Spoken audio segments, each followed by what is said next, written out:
When reports of neglect and unfair treatment among lower-level employees surfaced, a powerful CEO took an unprecedented step. He secretly joined his own company as a newly hired worker. What he uncovered shattered him. A janitor working tirelessly yet unable to afford a decent life for herself and her children.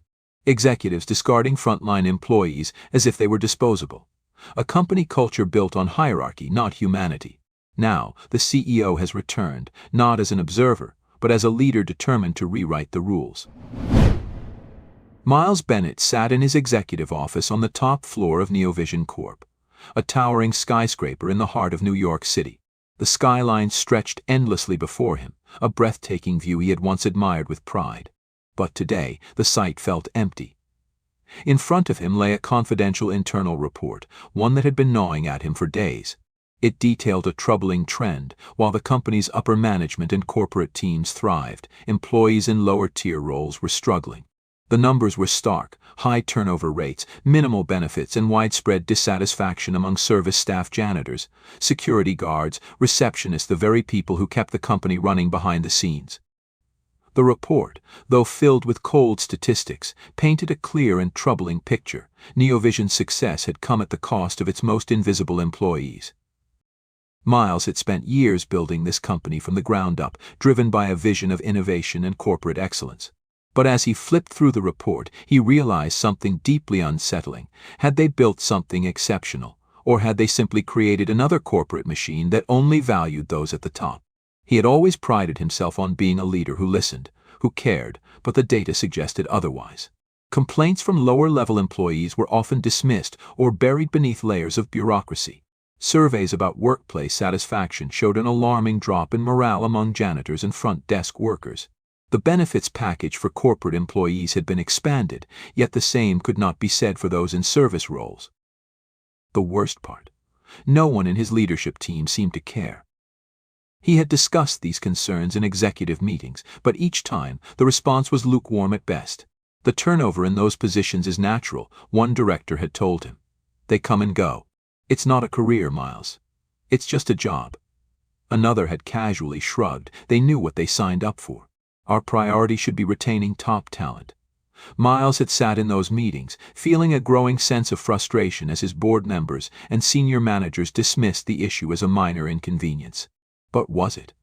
Was it truly insignificant that some of his hardest-working employees were struggling to make ends meet, while others sat in glass offices with six-figure salaries and stock options? Something about it didn't sit right with him. He had built Neovision with the belief that everyone in the company mattered. If that was no longer true, he needed to see it for himself. That night, as the city buzzed beneath him, Miles made a decision. He wasn't going to sit in his office and rely on second-hand reports any longer. If he wanted the truth, he had to find it himself. And the only way to truly understand the struggles of his lowest-paid employees was to become one. Over the next few days, he crafted a plan. He would go undercover as a new hire in the company's service division. He had done his research. A branch in New Jersey had an open position for an entry-level office assistant. It was perfect. He had no intention of exposing anyone or playing a game of corporate espionage. He simply wanted to observe, to listen, to walk in the shoes of those his company had overlooked. With the help of his trusted assistant, Cameron, he created a new identity: Mike Carter, a mid-40s man looking for work after being laid off from a previous job.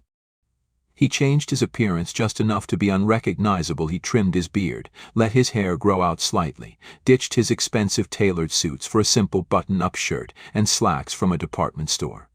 Instead of polished dress shoes, he wore scuffed sneakers.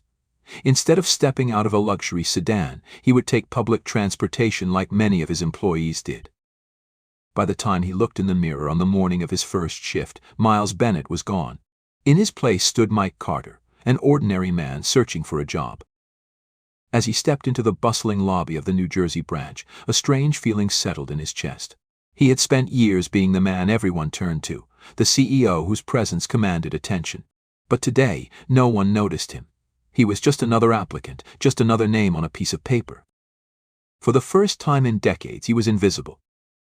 And that was exactly what he needed. The moment Miles stepped through the glass doors of Neovision's New Jersey branch, he felt a shift in the air. The same company he had built, the same organization that had carried his vision to success, suddenly felt like foreign territory. The sleek, modern design of the lobby remained the same, but this time he wasn't here as a CEO. No one acknowledged him. No receptionist greeted him by name. No executive stopped to shake his hand. He was just another new hire, indistinguishable from the dozens who had passed through these doors before him. The front desk assistant, a young woman in a navy blazer, barely glanced up when he approached. "Name?" she asked flatly, clicking through her computer screen. "Mike Carter," he replied, keeping his voice even. She nodded, barely listening, then handed him a lanyard with a visitor's badge. "Training starts at 9 a.m. Sharp in room 214. "Don't be late," she said, already moving on to the next task. No introduction, no welcome, no sense that his presence even mattered. He took the elevator to the second floor, where a cluster of other new hires waited outside room 214. Some looked fresh out of high school, others were older, faces lined with exhaustion, the kind that came from years of working thankless jobs. No one spoke. There was no friendly chatter, no warmth, just a quiet resignation, as if they were already bracing for disappointment. At exactly 9 a.m., the door swung open, and a supervisor named Greg Norton stepped in. He was in his mid-50s, stocky, with graying hair and an air of perpetual impatience. He didn't bother with introductions. "Listen up," he barked, scanning the group with disinterest. "You're all here because you need a job. We don't have time to hold your hand, so don't expect a warm welcome. You do what you're told, when you're told. If you have questions, figure it out. If you can't, you won't last long. Got it?" Miles had sat through countless leadership seminars in his career, discussing how to engage employees, how to foster motivation and respect. But here, standing in a room full of people who were already being treated as disposable, he realized none of those ideals existed at this level. There was no motivation, no empowerment, just survival. As the day unfolded, it became clear that training was an afterthought. The group was given a brief, outdated employee handbook, then sent off to different areas without guidance. Some were assigned to maintenance, others to administrative support. Miles was placed at the front desk as a low-level office assistant. The transition was immediate. Greg and the other managers barely looked at him. He was expected to handle everything from answering calls to restocking office supplies, but no one bothered to explain the system, the procedures, or even where basic materials were stored. By noon, he had already made 3 mistakes, not because he was incompetent, but because no one had told him how things worked. When he had asked a fellow employee for help, she had only laughed. "You're on your own, newbie." At one point, a senior executive named Daniel Reeves came storming into the lobby. He was in his late 40s, tall, well-dressed, with the unmistakable arrogance of someone who had never had to struggle for a paycheck. He barely glanced at Miles before slamming a stack of files onto the desk. "These need to go to accounting. Now." Miles hesitated. "Where's accounting?" Reeves's brows furrowed as if he couldn't believe he was being questioned. "Are you serious?" He scoffed. "Jesus. This is why hiring bottom-of-the-barrel workers never works." He turned to the receptionist nearby. "Get someone competent to deal with this. I don't have time for idiots." The words stung, but not because they were directed at him. He had dealt with worse in high-stakes business negotiations. No, what got to him was the realization that this wasn't just how they spoke to him, this was how they spoke to all employees at his level. They weren't seen as people, just hands to do the work no one else wanted to do. As Miles stood there, unsure whether to go left or right, something unexpected happened. A woman appeared at his side, her voice low but firm. "Come on, I'll show you," she said, gesturing for him to follow. She wasn't a receptionist, nor was she an administrator. She was a janitor, wearing the unmistakable blue uniform of the custodial staff. Her name tag read, Rosa Martinez. Miles followed as she led him down a hallway and into the back offices. She moved with quiet confidence, her steps practiced and sure, as if she had done this 1,000 times before. "You'd think they'd train you before throwing you in," she muttered as they walked. "But they never do. New people just have to figure things out on their own." "You've seen this happen a lot?" Miles asked, his curiosity piqued. Rosa let out a soft laugh. "Every week. I've been here for 10 years, and nothing's changed. They cycle through assistants like it's a game. People either quit or get fired because they can't keep up with nonsense rules no one tells them about. She handed him the files. Accounting's through that door. Miles looked at her, truly taking her in for the first time. She was in her early 50s, with graying black hair pulled back into a bun. Her face was lined with exhaustion, but her eyes were sharp, observant. She had seen everything, the good, the bad, and the parts of the company no one in upper management ever acknowledged. "You seem to know how to do everything," he remarked. Rosa shrugged. "When you've been here long enough, you pick things up. No one notices the janitors, but we see everything. Someone's got to keep things running, even if no one says thank you." There was no bitterness in her voice, just acceptance. She had no expectations of gratitude, no illusions that things would change. For the first time since he started this experiment, Miles felt something shift inside him. He had come here to see if Neovision had a problem. Now, standing next to a woman who did 100 different jobs with no recognition, he realized he had found his answer. The problem wasn't just a lack of benefits or bad policies. The problem was deeper. It was cultural. It was systemic. It was the simple fact that the people who worked the hardest were the ones who mattered the least. For the next few days, Miles navigated his new role as an entry-level assistant, moving through the office with a quiet observation that no one seemed to notice. The pattern quickly became clear: lower-tier employees were treated as expendable, invisible, undeserving of even the most basic respect. Managers barked orders at them, rarely acknowledging their efforts. Employees like him, receptionists, custodians, and security staff were expected to function seamlessly. But there was no support, no training, no recognition. They were cogs in a machine, expected to keep turning, expected to absorb the weight of the company's success without ever receiving any of the benefits. Yet, despite the environment, Rosa remained the one person who held everything together. She was everywhere. Miles saw her wiping down conference rooms after executives had finished their meetings, removing coffee cups and discarded notes without a word. He saw her in the break room, refilling supplies that no one else noticed were running low. He saw her in the main lobby, directing lost clients when the receptionists were too busy on personal calls to care. She never stopped. And yet, no one thanked her. One afternoon, as Miles struggled to fix the printer, a task that wasn't remotely his responsibility but had been dumped on him anyway, Rosa appeared again. Without a word, she pressed 3 buttons in quick succession, clearing the jam in seconds. Miles exhaled. "You really do know everything, don't you?" Rosa just shrugged, her hands already wiping ink stains off her uniform.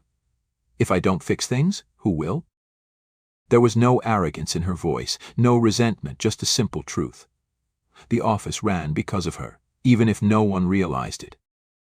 That night, as he finished his shift and headed toward the exit, he saw her again. It was past 11 p.m., and the building had mostly emptied, but Rosa was still there, cleaning the cafeteria. The lights were dim, the hum of refrigerators filling the empty space as she moved between tables, stacking chairs, wiping down surfaces. She worked with efficiency and care, as if this were her own home, as if the state of the building actually mattered to her.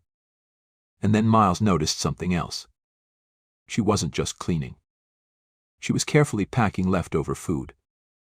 At first he thought it was just part of the job, maybe she was putting things away for the next day.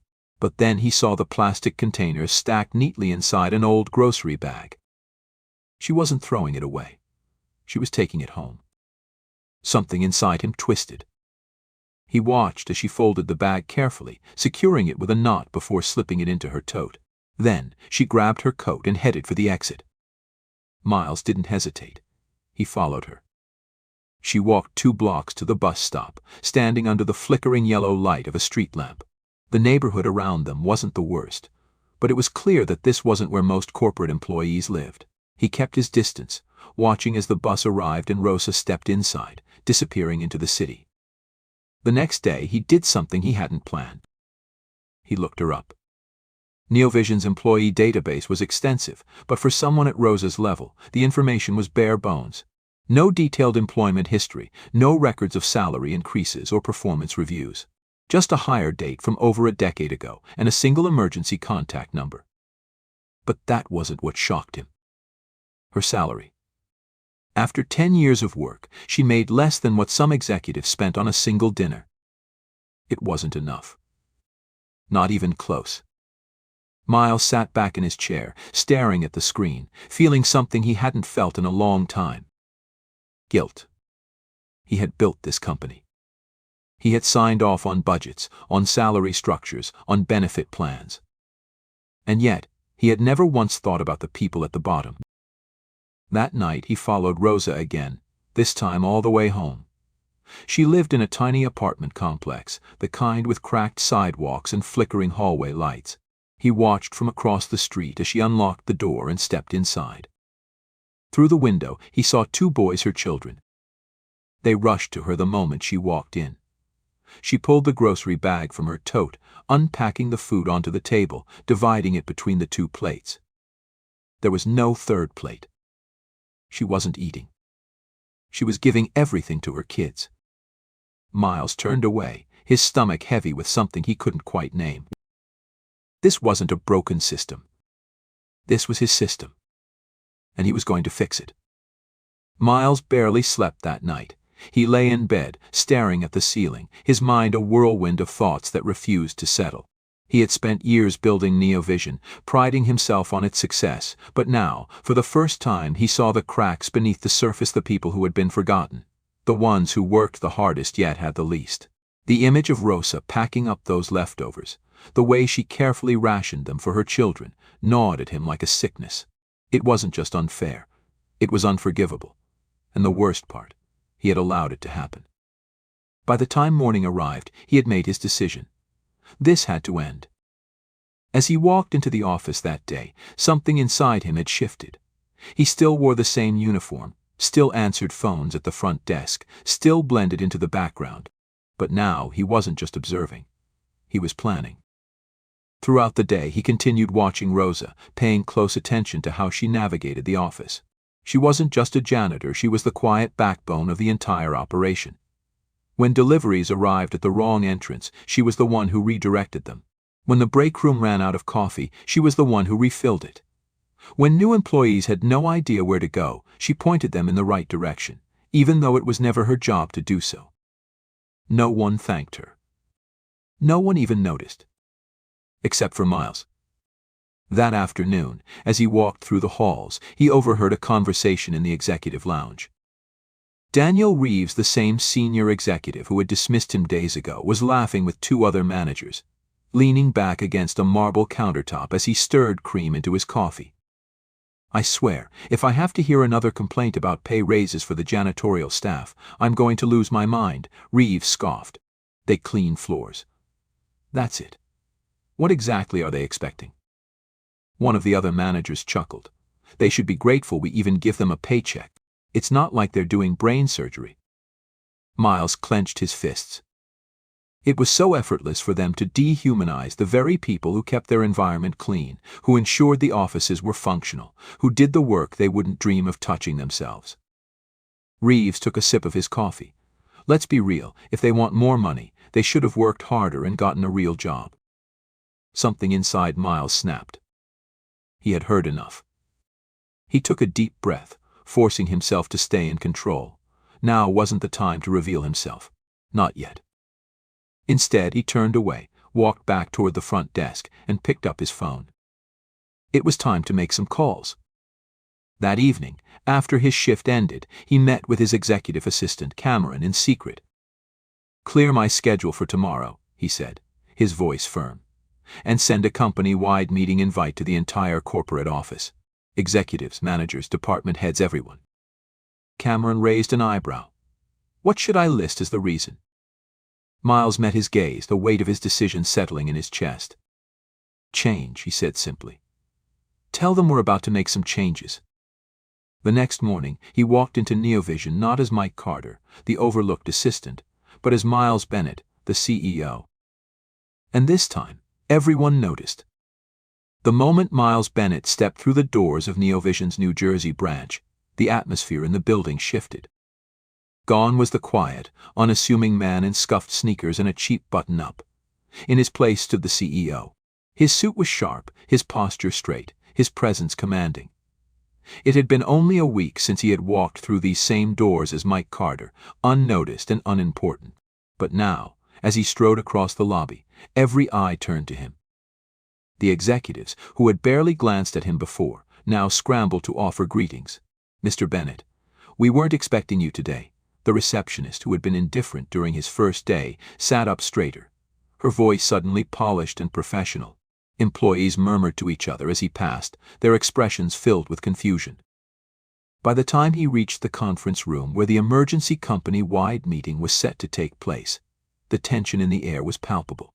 Senior managers and executives had already gathered, seated around the massive glass table, their voices hushed as they speculated about the reason for the sudden summons. Daniel Reeves was among them, sipping coffee as if this were just another routine discussion. When Miles entered, the room fell silent. Cameron, his assistant, was already waiting, nodding subtly as Miles took his seat at the head of the table. He let the silence stretch for a few moments, watching as the unease settled in. Then he spoke. "Over the past week I've been working in this office," he said, his voice calm but firm. "Not as your CEO, not as an executive, but as a frontline employee, and I saw things that should never happen in this company." There was a ripple of movement. Several executives shifted uncomfortably in their seats. Daniel Reeves frowned. Miles leaned forward, resting his hands on the table. "I saw new hires being thrown into jobs without training. I saw employees struggling to navigate their roles because no one bothered to guide them. I saw managers belittle their teams, treating them as if they were disposable. But worst of all, I saw some of the hardest working people in this company being ignored, overlooked, and treated as if they don't matter." He paused, scanning the room. No one spoke. No one dared. "Tell me something," he continued, his gaze locking onto Reeves. "What do you think would happen if the executives in this room disappeared for a week?" Reeves scoffed, leaning back in his chair. "The company would struggle, obviously." Miles nodded slowly. "And what do you think would happen if the janitors, the security staff, the receptionists, or the cafeteria workers disappeared for a week?" Silence. "That's the problem," Miles said, his voice cutting through the air like steel. "This company has spent years prioritizing executives while ignoring the people who actually keep the doors open. The people who clean our offices, who keep our systems running, who greet our clients. The people who work late, who take on extra tasks without complaint, who pick up the slack when others fail to do their jobs. They are the foundation of this company, and yet they are treated like an afterthought." Several managers exchanged uneasy glances. Reeves looked unimpressed. "With all due respect, sir," Reeves said, "these are entry-level jobs. They come and go. We can't be expected to prioritize temporary employees over senior staff." Miles's jaw tightened. "Tell that to Rosa Martinez," he said. Reeves blinked. "Who?" Miles exhaled slowly, fighting the urge to slam his fist on the table. "That's exactly my point," he said, his voice steady but edged with something dangerous. "Rosa has worked here for 10 years. She's not temporary. She's the person who fixes things no one else notices. She keeps this place running. And do you know how she's been repaid for her loyalty?" He reached into a folder Cameron had placed in front of him and slid a document across the table. Reeves frowned as he scanned it. Other managers leaned in. Their expressions slowly shifted from confusion to discomfort. It was Rosa's salary. Her 10-year salary history. A paycheck that had barely increased in a decade. "She makes less than half of what some of you spend on a client dinner," Miles said, his voice cold. "She works 2 shifts, stays late without overtime, picks up responsibilities that aren't hers. And yet she takes home so little that she has to pack up leftover food from the cafeteria just to feed her kids." Several executives looked away, ashamed. Others just sat in stunned silence. "I've built this company," Miles continued, his voice now filled with a quiet intensity. "And I refuse to stand by while the people who work the hardest live the hardest lives." He leaned back, letting his words settle. Then he laid out the plan. "Effective immediately," he announced, "we're overhauling our employee policies." He turned to Cameron, who handed out documents outlining the changes. First, a salary increase for all frontline employees. No one who works full-time in this company should struggle to pay rent or put food on the table. Second, a benefits package for all employees, regardless of position. That includes paid sick leave, proper healthcare options, and meal stipends. Third, mandatory training for all new hires, no more throwing employees into jobs without preparation. And lastly, performance-based promotions will be available at every level, not just for corporate positions. That means people like Rosa, people who actually keep this company moving, will have opportunities to advance.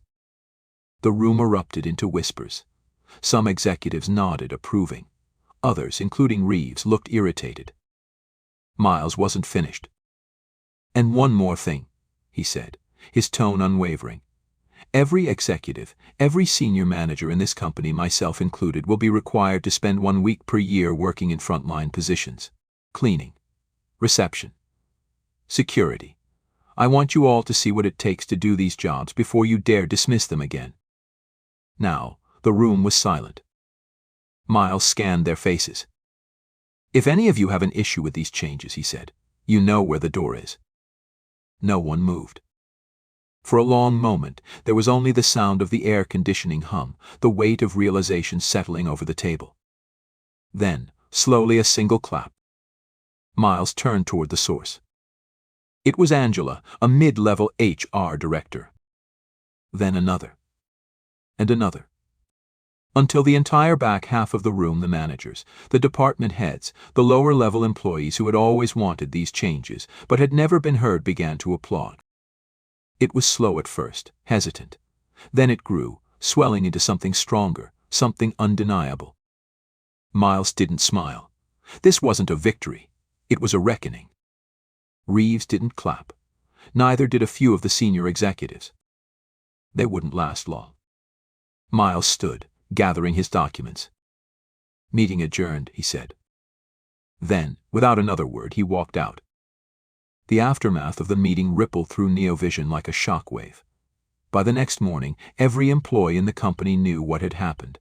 The news spread quickly: how the CEO had gone undercover, how he had exposed the mistreatment of lower-level staff, how he had confronted the senior executives who had dismissed their struggles for years. The whispers in the hallways turned into full-fledged conversations. Employees who had spent years feeling invisible now spoke in hushed yet excited tones, daring to hope that, for the first time, things might actually change. Miles, however, knew that change didn't happen overnight. It wasn't enough to make an announcement, to issue a directive, to demand policy revisions. Words were easy. Action was harder. He had seen enough corporate leaders make empty promises, tossing out token gestures of goodwill before returning to business as usual. He refused to be one of them. And so, over the next several weeks, he made sure his words became reality. The first step was ensuring Rosa Martinez received the recognition she deserved. One morning, before the workday officially began, Miles arrived early, stepping into the same cafeteria where he had first seen her carefully packing up leftover food. It was quieter at this hour, the scent of freshly brewed coffee and warm pastries filling the space. Rosa was there, as always, already working. She stood by the coffee machine, meticulously cleaning the counter, unaware of his presence at first.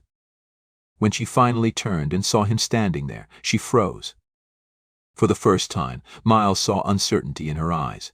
She had likely heard the rumors about the CEO's sudden revelation, about how he had been one of them all along, but she hadn't expected him to seek her out.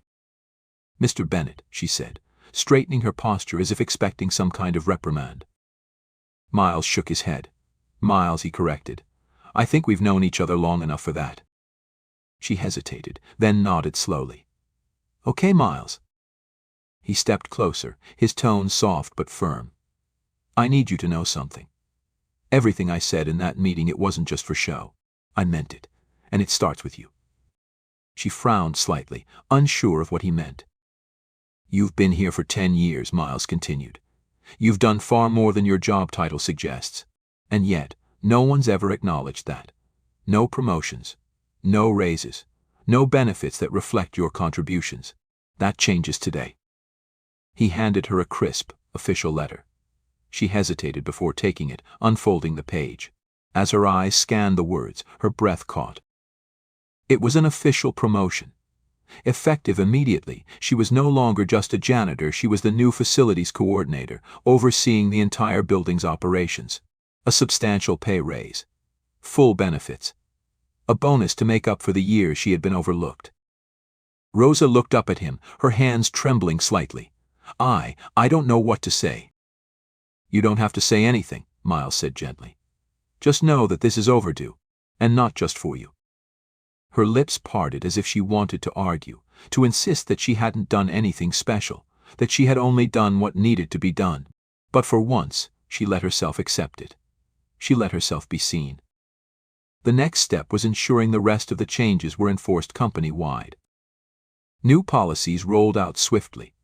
All frontline employees received wage increases, with salaries adjusted to reflect fair compensation for their roles. Benefits packages were expanded: healthcare, paid sick leave, educational assistance for their children. Promotion pathways were restructured to ensure that dedicated employees weren't trapped in the same positions for decades. But perhaps the most controversial change was the one-week mandatory frontline work initiative. Each year, every senior executive, including Miles himself, would be required to work alongside lower-level employees. It wasn't optional. No more sitting in glass offices, disconnected from reality. If they wanted to lead, they needed to understand the people they were leading. The backlash from certain executives was immediate. Daniel Reeves, predictably, was the loudest voice of opposition. He stormed into Miles's office the morning the initiative was announced, face red with barely contained frustration. "This is ridiculous," he spat. "We're C-suite executives, not interns. You expect us to waste an entire week doing menial labor?" Miles didn't bother looking up from his desk. "If it's so menial, it shouldn't be that difficult for you, should it?" Reeves scoffed. "You're punishing us. This is nothing more than a PR stunt." Miles leaned back in his chair, finally meeting his gaze. "If you see this as punishment, then maybe you've been in your office for too long." He tilted his head slightly. "If you really think the work is beneath you, I'm going to have to question whether you should be in leadership at all." Reeves stiffened. There it was, the unspoken truth between them. He wasn't indispensable. No one was. Miles waited, watching the realization settle in. "I'll make this easy for you," he said finally. "You either get on board or you leave. But if you stay, understand this: you will earn your place here, just like everyone else." Reeves's jaw tightened. He had spent years untouchable, shielded by his title, his connections, his status. But now, none of that mattered. Without another word, he turned and walked out. He was gone within the week. And just like that, Neovision's culture began to shift. Over the next several months, employees who had once felt invisible started speaking up. With every paycheck that reflected a livable wage, with every executive who rolled up their sleeves and did the work they once ignored, with every recognition of the labor that had gone unnoticed for too long, trust was rebuilt. It wasn't perfect. There were still challenges, still moments of resistance, still those who clung to the old ways. But progress was happening. One evening, months after everything had begun, Miles stood in his office, looking out over the city skyline. He had stood here so many times before, watching the same view, but tonight it felt different. The weight of failure no longer clung to him. The company he had built was finally becoming the company he had always envisioned. His gaze drifted to the framed photograph on his desk, a new edition. It wasn't a corporate award. It wasn't a newspaper article praising Neovision's leadership. It was a photo of Rosa, standing in her new office, smiling as she adjusted her nameplate. Miles exhaled, a slow, steady breath. For the first time in a long time, he felt peace. Because this time he hadn't just built a company. He had built something that truly mattered. Join us to share meaningful stories by hitting the like and subscribe buttons. Don't forget to turn on the notification bell to start your day with profound lessons and heartfelt empathy.